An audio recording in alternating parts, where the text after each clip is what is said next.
కీర్తన సంఖ్య 102 రెండవ భాగము. అప్పుడు అన్యజనులు యెహోవా నామమునకును భూరాజులందరూ నీ మహిమకును భయపడెదరు. ఏలయనగా యెహోవా సియోనును కట్టియున్నాడు. ఆయన తన మహిమతో ప్రత్యక్షమాయెను. ఆయన దిక్కులేని దరిద్రుల ప్రార్థన నిరాకరింపక వారి ప్రార్థన వైపు తిరిగియున్నాడు.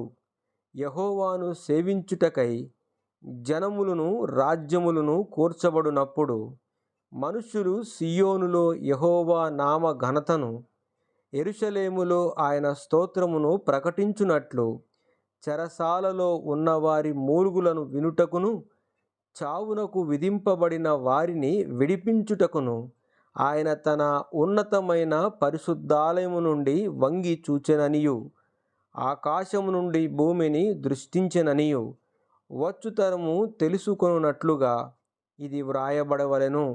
సృజింపబడబోవు జనము యెహోవాను స్తుతించును.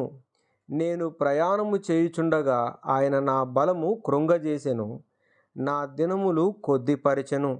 నేనీలాగు మనవి చేసి తిని, నా దేవా, నా దినముల మధ్యను నన్ను కొనిపోకుము. నీ సంవత్సరములు తరతరములుండును. ఆదియందు నీవు భూమికి పునాది వేసితివి. ఆకాశములు కూడా నీ చేతి పనులే. అవి నశించును గాని నీవు నిలిచియుందువు. అవన్నీయు వస్త్రము వలె పాతగిలును. ఒకడు అంగవస్త్రమును తీసివేసినట్లు నీవు వాటిని తీసివేయుదువు. అవి మార్చబడును.